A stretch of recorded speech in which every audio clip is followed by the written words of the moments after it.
Lok Sabha election ಬರ್ತಾ ಇದೆ. ಈಗ ಹಲವಾರು ರಾಜಕೀಯ ಬದಲಾವಣೆಗಳು ಕೂಡ ಆಗ್ತಾ ಇದೆ. ಈ ಒಂದು ನಿಟ್ಟಿನಲ್ಲಿ ಮಂಡ್ಯ ಸುದ್ದಿ ಮಾತನಾಡಬೇಕು ಅಂತಂದ್ರೆ ಮಂಡ್ಯದ ಬಗ್ಗೆ, ಮಂಡ್ಯ ಚಂದ್ರ ಏನ್ರಿ, ಇಂಡಿಯಾದವರು ಕೂಡ ಮಂಡ್ಯದ ಬಗ್ಗೆ ಮಾತನಾಡ್ಕೊಳ್ತಾ ಇದ್ದಾರೆ. ಈಗ ನಿಖಿಲ್ ಕುಮಾರಸ್ವಾಮಿ ಅವರು ಯು ಟರ್ನ್ ಅನ್ನ ತೆಗೆದುಕೊಂಡಿದ್ದಾರೆ. ಹಾಗಾದ್ರೆ ಏನ್ ಹೇಳಿದ್ರು ನಿಖಿಲ್ ಕುಮಾರಸ್ವಾಮಿ ಅವರು ಅನ್ನೋದು ನೋಡ್ಬೇಕಾದ್ರೆ ನಿಖಿಲ್ ಕುಮಾರಸ್ವಾಮಿ ಹೇಳಿದ್ದು ಇಷ್ಟೇ: ಮೋದಿ ಅವರು ಗೆಲ್ಲಬೇಕು ಅನ್ನುವಂತಹ ಆಸೆ, ಕನಸು ಎಲ್ಲದೂ ಕೂಡ ನನಗಿದೆ. ನಾನು ಮಂಡ್ಯದಲ್ಲಿ ಸ್ಪರ್ಧೆಯನ್ನ ಮಾಡ್ತಾ ಇಲ್ಲ ಅನ್ನುವಂತಹ ಮಾತನ್ನ ಹೇಳಿದ್ದಾರೆ. ಸುಮಲತಾ ಅವರಿಗೆ ಟಿಕೆಟ್ ಕೊಡ್ತಾರೋ ಅಥವಾ ನಿಖಿಲ್ ಕುಮಾರಸ್ವಾಮಿ ಅವರಿಗೆ ಟಿಕೆಟ್ ಕೊಡ್ತಾರೋ ಅಂತ ಕಾದ್ಕೊಂಡು ಕುಳಿತಿರುವಂತಹ ಜನರಿಗೆ ನಿರಾಸೆ ಆಗ್ಬಿಟ್ಟಿದೆ. ಯಾಕಂತಂದ್ರೆ ನಿಖಿಲ್ ಕುಮಾರಸ್ವಾಮಿ ಅವರು ತಾನು ಮಂಡ್ಯ ಜಿಲ್ಲೆಯಲ್ಲಿ ನಿಲ್ಲೋದಿಲ್ಲ ಅಂತ ಖಡಾಖಂಡಿತವಾಗಿ ಯು ಟರ್ನ್ ಅನ್ನ ತೆಗೆದುಕೊಂಡ್ಬಿಟ್ಟಿದ್ದಾರೆ. ಹಾಗಾದ್ರೆ ಈಗ ಕುಮಾರಸ್ವಾಮಿ ಅವರೇನಾದ್ರೂ ಟಿಕೆಟ್ ಆಕಾಂಕ್ಷಿಗಳಾಗಿದ್ದಾರಾ ಮಂಡ್ಯ ಕ್ಷೇತ್ರದಲ್ಲಿ? ಇದರ ಬಗ್ಗೆ ಹೆಚ್ಚಿನ ಮಾಹಿತಿಯನ್ನ ಕೊಡ್ತೀವಿ ನೋಡಿ. ರಾಮನಗರದಲ್ಲಿ ಮಾಧ್ಯಮದೊಂದಿಗೆ ಮಾತನಾಡಿರುವಂತಹ ಜೆಡಿಎಸ್ನ ಯುವ ಘಟಕದ ಅಧ್ಯಕ್ಷರಾಗಿರುವಂತಹ ನಿಖಿಲ್ ಕುಮಾರಸ್ವಾಮಿ ಅವರು, ನಾನು ಮಂಡ್ಯದಿಂದ ಸ್ಪರ್ಧೆ ಮಾಡಬೇಕು ಎನ್ನುವ ಭಾವನೆಯನ್ನ ಕಾರ್ಯಕರ್ತರು ವ್ಯಕ್ತಪಡಿಸಿದ್ದಾರೆ. ಕಳೆದ ಚುನಾವಣೆಯಲ್ಲಿ 5 ಲಕ್ಷಕ್ಕಿಂತ ಅಧಿಕ ಮತವನ್ನ ಕೊಟ್ಟಿದ್ದಾರೆ. ಹಾಗಾಗಿ ಮಂಡ್ಯದ ಜನತೆಗೆ ನಾನು ಚಿರಋಣಿಯಾಗಿದ್ದೇನೆ. ಆದರೆ ಮೋದಿಯವರನ್ನ ಮತ್ತೊಮ್ಮೆ ಪ್ರಧಾನಿ ಮಾಡಲು ಹೋರಾಟವನ್ನ ಮಾಡಬೇಕಿದೆ ಅಂತ ಹೇಳಿಕೆಯನ್ನ ನೀಡಿದ್ದಾರೆ. ಪ್ರತಿ ಲೋಕಸಭಾ ಚುನಾವಣೆಯಲ್ಲಿ ಮಂಡ್ಯ ಕ್ಷೇತ್ರ ಇಂಡಿಯಾದಲ್ಲಿ ಅತಿ ಹೆಚ್ಚು ಟಾಪ್ ಸೀಕ್ರೆಟ್ ಅನ್ನ ಹೊಂದಿಕೊಂಡಿರುವಂತಹ ಕ್ಷೇತ್ರವಾಗಿದೆ. ಈ ಬಾರಿ ಕೂಡ ಮತ್ತೆ ದೊಡ್ಡ ಮಟ್ಟದಲ್ಲಿ ಮಂಡ್ಯ ಕ್ಷೇತ್ರ ಚರ್ಚೆಯಾಗ್ತಾ ಇದೆ. ಹೀಗಾಗಿ ಮಂಡ್ಯ ಕ್ಷೇತ್ರದಿಂದ ಯಾರು ಕಣಕ್ಕೆ ಇಳಿತಾರೆ ಎಂಬುದು ಕುತೂಹಲವನ್ನ ಮೂಡಿಸಿದೆ. ಸದ್ಯ ಈ ವಿಚಾರವಾಗಿ ಇತ್ತೀಚೆಗೆ ಜೆಡಿಎಸ್ನ ಯುವ ಘಟಕದ ಅಧ್ಯಕ್ಷರಾಗಿರುವಂತಹ ನಿಖಿಲ್ ಕುಮಾರಸ್ವಾಮಿ ಅವರು, ನಾನು ಸ್ಪರ್ಧೆಯನ್ನ ಮಾಡೋದಿಲ್ಲ ಅಂತ ಹೇಳಿಕೆಯನ್ನ ನೀಡಿದ್ದಾರೆ. ಆದ್ರೆ ಇದೀಗ ನಾನು ಮಂಡ್ಯದಿಂದ ಸ್ಪರ್ಧೆ ಮಾಡಬೇಕೆಂದು ಒತ್ತಡ ಬರ್ತಾ ಇದೆ. ನಮ್ಮ ಕಾರ್ಯಕರ್ತರು ನಮ್ಮ ಆಸೆ ವ್ಯಕ್ತಪಡಿಸಿದ್ದಾರೆ ಅಂತ ಹೇಳಿಕೆಯನ್ನ ನೀಡಿದ್ದಾರೆ.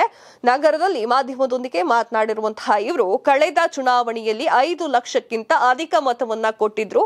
ಹೀಗಾಗಿ ಮಂಡ್ಯದ ಜನರಿಗೆ ನಾನು ಚಿರಋಣಿ. ನನ್ನ ಸ್ಪರ್ಧೆ ಬಗ್ಗೆ ಮುಂದೆ ಚರ್ಚೆ ಮಾಡೋಣ. ಮೋದಿ ಮತ್ತೊಮ್ಮೆ ಪ್ರಧಾನಿ ಮಾಡಲು ಹೋರಾಟವನ್ನ ಮಾಡಬೇಕಾಗಿದೆ. 28 ಕ್ಷೇತ್ರ ಗೆದ್ದು ಮೋದಿಗೆ ಉಡುಗೊರೆಯನ್ನ ನೀಡಬೇಕು ಅಂತ ಹೇಳಿದ್ದಾರೆ. ರಾಜ್ಯದ 28 ಕ್ಷೇತ್ರಗಳ ಅಭ್ಯರ್ಥಿಗಳ ಪಟ್ಟಿ ಶೀಘ್ರದಲ್ಲಿಯೇ ಬಿಡುಗಡೆ ಆಗಲಿದೆ. ಪಟ್ಟಿ ಬಿಡುಗಡೆಯ ಸಂಬಂಧ ಬಿಜೆಪಿ ವರಿಷ್ಠರು ದೆಹಲಿಗೆ ಹೋಗ್ತಾ ಇದ್ದಾರೆ. ಅವರನ್ನ ಕರೀತಾನೂ ಇದ್ದಾರೆ. ನಾನು ಕೂಡ ದೆಹಲಿಗೆ ಹೋಗಿ ಬರ್ತಾ ಇದ್ದೇನೆ ಅಂತ ಹೇಳಿಕೆಯನ್ನ ನೀಡಿದ್ದಾರೆ. ಬಿಜೆಪಿ ವರಿಷ್ಠರ ಜೊತೆ ಮಾತುಕತೆ ನಡೆಸಿ ತೀರ್ಮಾನವನ್ನ ಮಾಡ್ತೇವೆ ಅಂತ ಹೇಳಿದ್ದಾರೆ. ಹಳೆ ಮೈಸೂರು ಭಾಗದ ಎಲ್ಲಾ ಮುಖಂಡರನ್ನ ಕರೆದು ಸಭೆಯನ್ನ ಮಾಡಿದ್ದೇನೆ. ಶೀಘ್ರದಲ್ಲೇ ಹಳೆ ಮೈಸೂರು ಭಾಗದ ಎಲ್ಲಾ ತಾಲೂಕುಗಳಲ್ಲಿಯೂ ಪ್ರವಾಸವನ್ನ ಕೈಗೊಳ್ಳುತ್ತೇನೆ. ಲೋಕಸಭಾ ಚುನಾವಣೆಯಲ್ಲಿ ಮೈತ್ರಿ ಅಭ್ಯರ್ಥಿ ಗೆಲುವಿನ ತಂತ್ರಗಾರಿಕೆ ಮಾಡುತ್ತೇವೆ ಅಂತ ಹೇಳಿದ್ದಾರೆ. ಬಜೆಟ್ ಬಗ್ಗೆ ಆಶ್ಚರ್ಯ ಪಡುವಂತದ್ದು ಏನೂ ಇಲ್ಲ ಅಂತ ನಿಖಿಲ್ ಕುಮಾರಸ್ವಾಮಿ ಅವರು ಹೇಳಿಕೆಯನ್ನ ನೀಡಿದ್ದಾರೆ. ಸಿದ್ದರಾಮಯ್ಯ ಅವರು ಬಜೆಟ್ನಲ್ಲಿ ರಾಮನಗರ ಜಿಲ್ಲೆ ಅಭಿವೃದ್ಧಿಗೆ ನಿರೀಕ್ಷಿತ ಪ್ರಮಾಣದಲ್ಲಿ ಅನುದಾನವನ್ನ ಬಿಡುಗಡೆ ಮಾಡದ ವಿಚಾರವಾಗಿ ಮಾತನಾಡಿದ್ದು, 5 ಗ್ಯಾರಂಟಿ ಯೋಜನೆ ಪೂರೈಸಲು ಸರ್ಕಾರದ ಖಜಾನೆಯಲ್ಲೇ ಹಣ ಇಲ್ಲ. ಇಂತಹ ಪರಿಸ್ಥಿತಿಯಲ್ಲಿ ಕಾಂಗ್ರೆಸ್ ಪಕ್ಷ ಸಿಲುಕಿಕೊಂಡ್ಬಿಟ್ಟಿದೆ. ಹೀಗಾಗಿ ಬಜೆಟ್ ಬಗ್ಗೆ ಆಶ್ಚರ್ಯ ಪಡುವಂತದ್ದು ಏನೂ ಇಲ್ಲ ಅಂತ ಹೇಳಿದ್ದಾರೆ. ರಾಮನಗರದಲ್ಲಿ ಹಿಂದಿನ ಶಾಸಕರು ನೀಡಿದ್ದ ಅನುದಾನವನ್ನೇ ಇಟ್ಟುಕೊಂಡು ಈಗಿನ ಶಾಸಕರು ಮುಂದುವರಿಸಿಕೊಂಡು ಹೋಗ್ತಾ ಇದ್ದಾರೆ. ಹೋರಾಟ ಮಾಡಿ ಯಾವುದೇ ಅನುದಾನ ತಂದಿಲ್ಲ. ರಾಮನಗರ ಜಿಲ್ಲೆ ಹಾಗೂ ತಾಲೂಕು ಅಭಿವೃದ್ಧಿ ಪೂರ್ವಕವಾಗಿ ಇಲ್ಲಿನ ಶಾಸಕರಾಗಲಿ ಕಾಂಗ್ರೆಸ್ ಪಕ್ಷವಾಗಲಿ ಇಲ್ಲ ಅಂತ ಅಭಿಪ್ರಾಯವನ್ನ ವ್ಯಕ್ತಪಡಿಸಿದ್ದಾರೆ. ನೋಡಿದ್ರಲ್ಲ ವೀಕ್ಷಕರೇ, ನಿಖಿಲ್ ಕುಮಾರಸ್ವಾಮಿ ಅವರು ಯು ಟರ್ನ್ ಅನ್ನ ತೆಗೆದುಕೊಂಡಿದ್ದಾರೆ.